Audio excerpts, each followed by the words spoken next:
की मी आधुनिक अभिमन्यू आहे, मला चक्रव्यूह भेदता येतो. माझ्या चारीकडे चक्रव्यूह तयार करण्याचा प्रयत्न झाला, पण तो चक्रव्यूह भेदून त्या ठिकाणी आज या जागेवर मी उभा आहे. आणि अर्थातच याचं श्रेय माझं नाही, याचं श्रेय माझ्या पक्षाचं आहे. आणि माझ्यासोबत काम करणारे आमचे जे सहकारी आहेत, शिवसेना असेल, राष्ट्रवादी काँग्रेस असेल, आमचे जे सगळे मित्रपक्ष असतील, त्यांचं श्रेय आहे, महाराष्ट्राच्या जनतेचं हे श्रेय आहे. आणि म्हणून मी एवढंच म्हणेन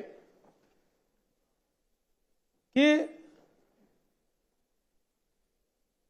आंधियों में भी जो जलता हुआ मिल जाएगा, आंधियों में भी जो जलता हुआ मिल जाएगा, उस दिए से पूछना मेरा पता मिल जाएगा.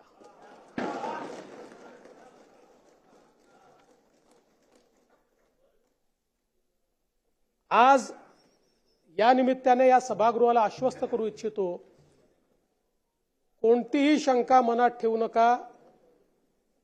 जी जी आश्वासनं आम्ही दिलेली आहेत, ज्या ज्या योजना आम्ही सुरू केलेल्या आहेत, एकही योजना आम्ही बंद होऊ देणार नाही. ज्या लाडक्या बहिणींनी महायुतीवर प्रेम दाखवलं, हे अधिवेशन संपल्याबरोबर डिसेंबर महिन्याचा हप्ता त्यांच्या खात्यामध्ये आम्ही टाकतो. आणि काहीच बदल नाही.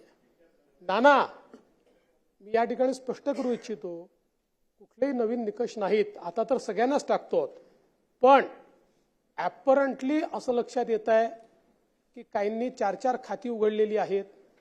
जसं समाजामध्ये चांगल्या प्रवृत्ती असतात, त्याच्या काही वाईट प्रवृत्ती असतात. एखादी योजना जर चुकीच्या पद्धतीने कोणी वापरत असेल तर जनतेचा पैसा आहे, तुमची आमची सगळ्यांची जबाबदारी आहे की तो योग्य प्रकारे गेला पाहिजे. आता मागच्या काळात आम्हाला लक्षात आलं, माणसानीच 9 खाती काढली. आता त्याला लाडकी बहीण म्हणायचं कसं? पण लाडका भाऊही म्हणू शकत नाही, कारण बहिणींच्या पैशावर डल्ला मारतो तो लाडका भाऊ कसा?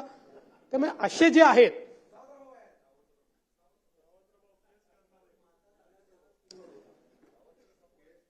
त्यामुळे शेतकऱ्यांच्या संदर्भात आम्ही दिलेली आश्वासनं असतील, युवांच्या संदर्भात दिलेली आश्वासनं असतील, ज्येष्ठांच्या संदर्भात दिलेली आश्वासनं असतील, समाजातल्या वंचितांच्या संदर्भात दिलेली आश्वासनं असतील, ही सर्व आश्वासनं या ठिकाणी आम्ही पूर्ण करणारच आहोत. आमचे मित्र भास्करराव या ठिकाणी नाही, पण माझे सरकार याच्यावरच त्यांना परवा आक्षेप होता. आता तसे फार हुशार आहेत ते, इतके वर्ष त्यांनी राज्यपालांचं भाषण देखील ऐकलेलं आहे. कदाचित शाळेत असताना नागरिक शास्त्राला दांडी मारत असतील ते, पण शासन जे चालतं हे मुख्यमंत्र्याच्या नावाने चालत नाही, शासन राज्यपालाच्या नावाने चालतं. आणि म्हणून ते माझं सरकार असतं, म्हणून राज्यपालांनी माझं सरकार म्हटलेलं आहे.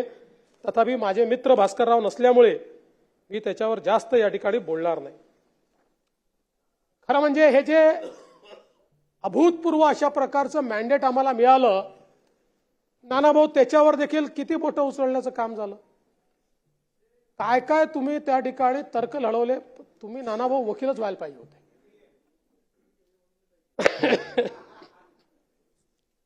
सिब्बल वगैरे साहेबांना काही फार स्कोप राहिला नसता, पटोलेच राहिले असते. अतिरिक्त 74 लाख मतं आली कुठून? सांगतो कुठून आली. नाही सांगतो निवडणूक काय, निवडणूक आयोगाने 10 सांगितलं, तुमच्या कानातच जात नाही. आणि तुमच्या कानात गेलं नाही तरी चालतं. तुमच्या फेक नरेटिव्ह फॅक्टरीला उद्ध्वस्त करण्याचं काम जे आम्ही लोकसभेनंतर केलं, पुन्हा तुम्ही नव्याने फेक नरेटिव्ह फॅक्टरी सुरू केलेली आहे, ती आता उद्ध्वस्त करण्याकरता मी उभा आहे. देश विदेशातील प्रत्येक घडामोडींचे लाईव्ह अपडेट मिळवण्यासाठी आता साम टीव्हीच्या सर्व सोशल मीडिया प्लॅटफॉर्मला लाईक, फॉलो आणि सबस्क्राईब करा. तसंच सर्व नोटिफिकेशनसाठी बेल आयकॉन प्रेस करायला विसरू नका.